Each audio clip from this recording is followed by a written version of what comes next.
दिखते सुंदर हैं भोग, लेकिन बहुत कटु दुखदायक है, विषम है।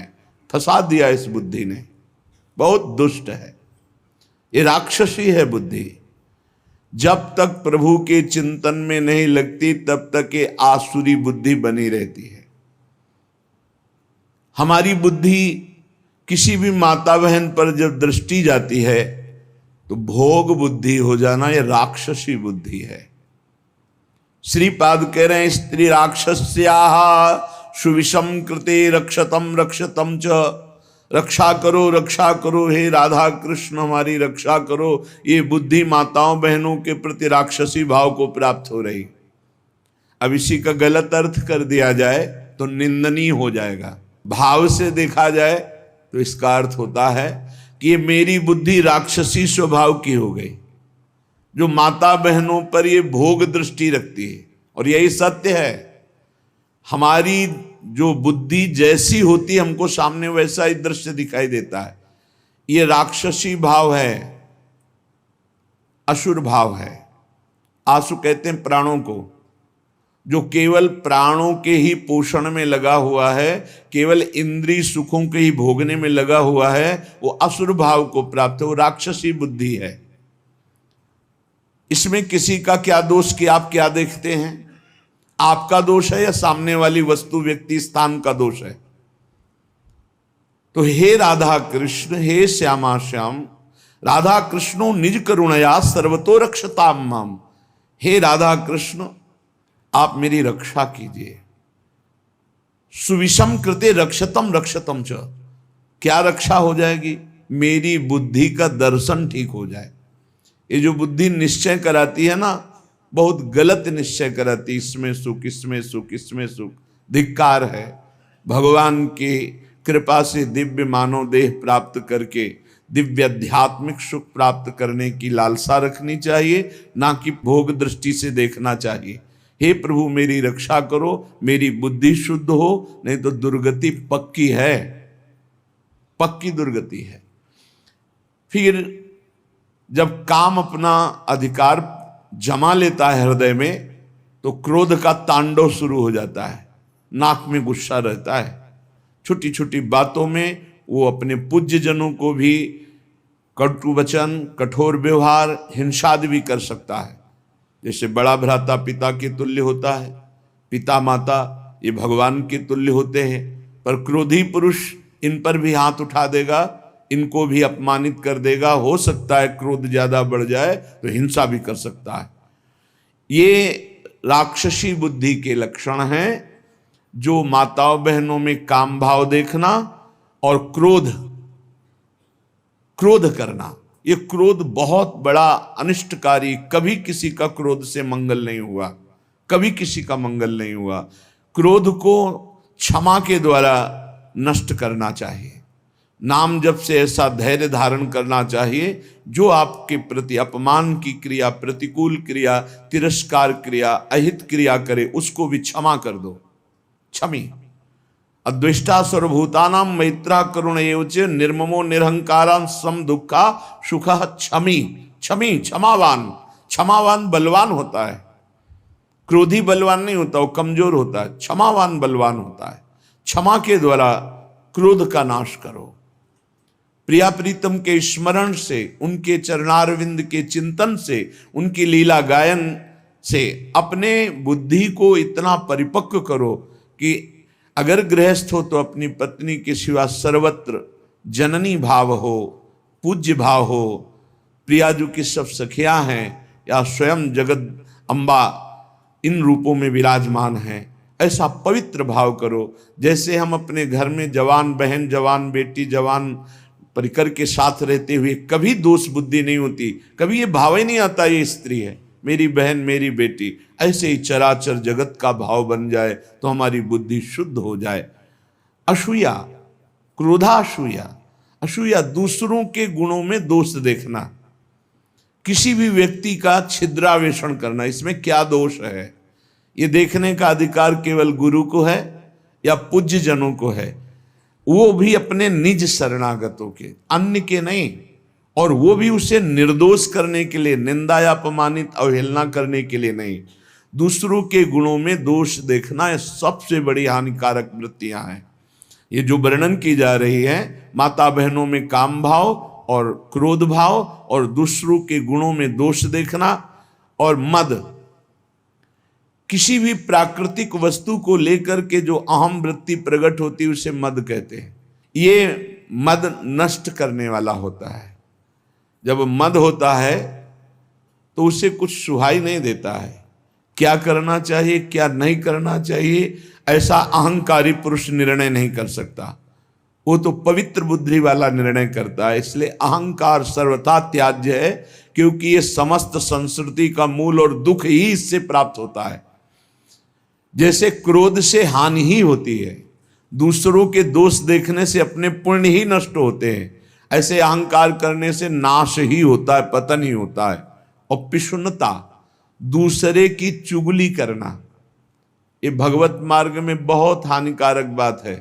ये सुना ऐसा ऐसा ऐसा, और बड़े खुशी हो रहे हैं दूसरे की न्यूनता का वर्णन करके, दोषों का वर्णन करके, चुगली वर्णन करना।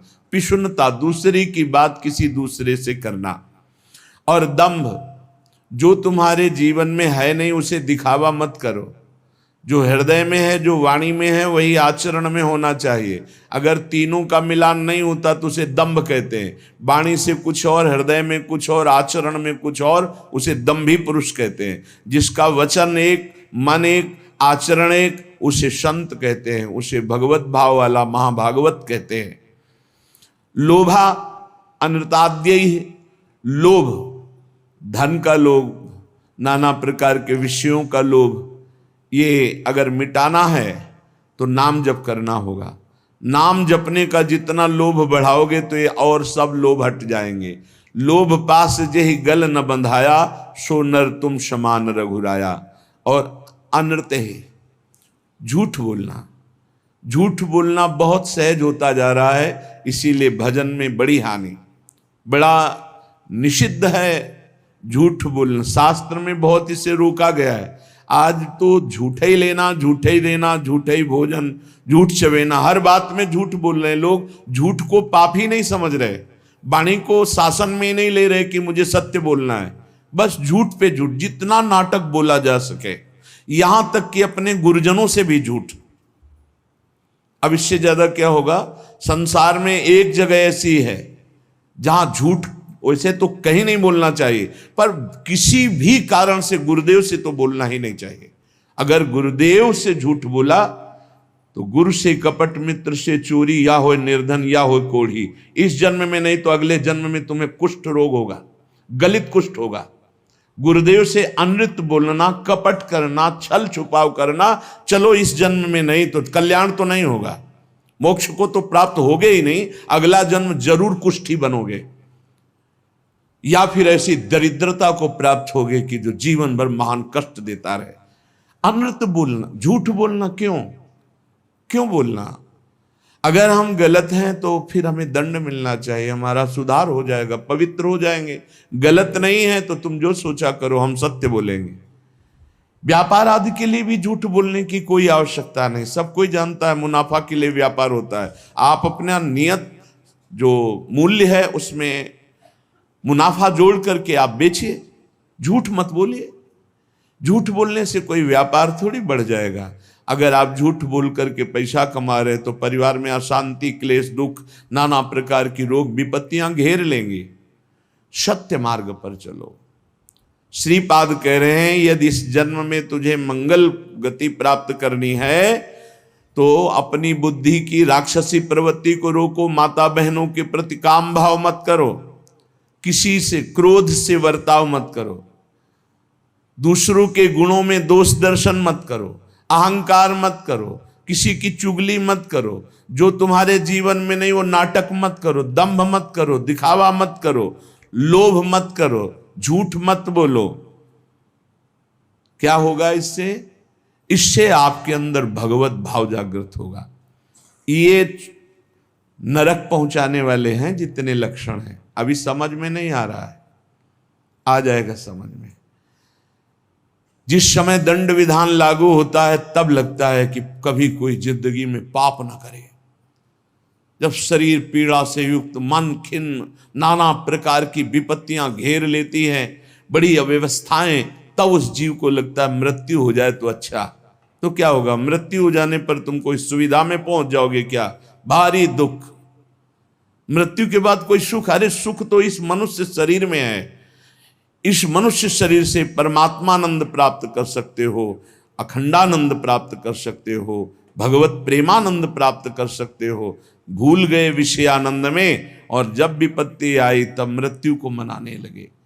एक एक चेष्टा का बड़ा बड़ा कष्ट है।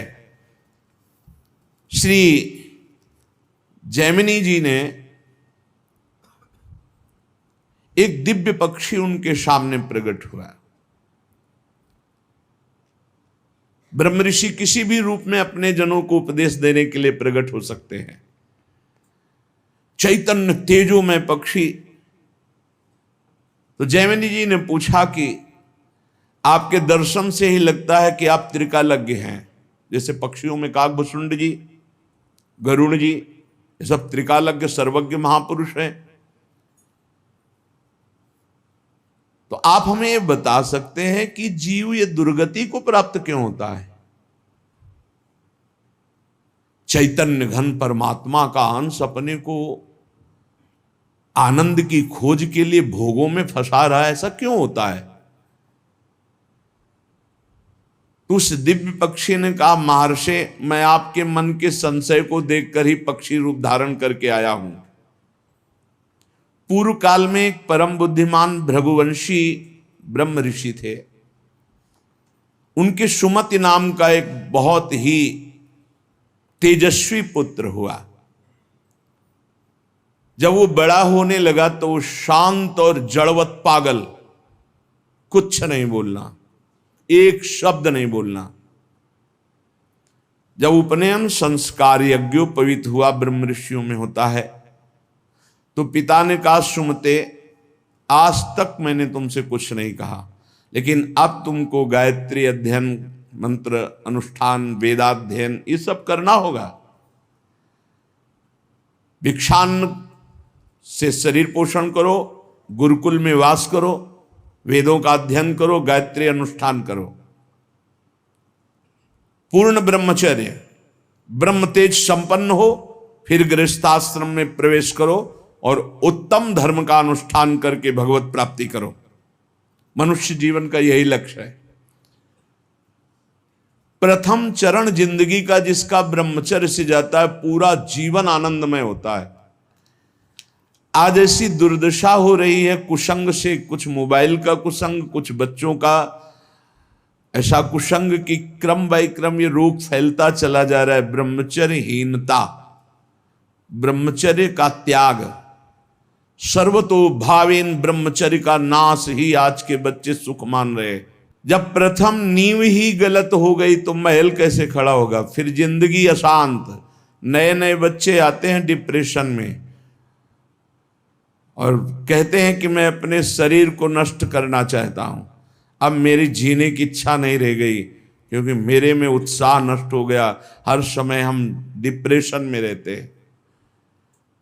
पहला आश्रम ब्रह्मचर्य आश्रम है सबका पहला आश्रम ब्रह्मचर्य।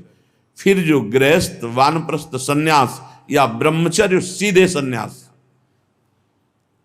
बेटा तुम इन नियमों का पालन करो तो तुम्हें ब्रह्म की प्राप्ति होगी। कौन सा शोक है जो तुमको बोलने नहीं देता? मैं तेज से बता रहा हूं कि तुम साधारण जीव नहीं हो जो हमारे पुत्र बने हो, तुम्हारे ब्रह्म तेज से, पर तुम पागल जैसे रहते हो, एक भी शब्द नहीं बोलते हो। जैसे जड़ भरत जी हार गए, पिता पधार गए, लेकिन कभी गायत्री कभी उच्चारण नहीं किया। संपूर्ण ब्रह्म ज्ञान उनको प्राप्त। जब अनेक बार कहा तो सुमति जी कुछ नहीं बोले। पिता ने स्नेहवश फिर कहा, बेटा तुम छल मत करो, मुझे पता है तुम बोल सकते हो और तुम ज्ञानी महात्मा हो।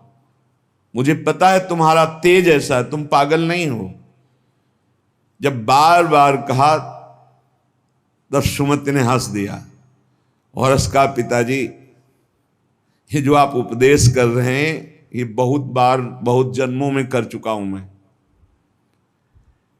मैं उस तत्व को प्राप्त हो चुका हूं जिसके जानने के बाद कुछ जानना बाकी नहीं रहता। इसीलिए मैं जड़वत पागल आचरण करता हूं कि आप हमको ये ना समझ पाए कि मैं आपका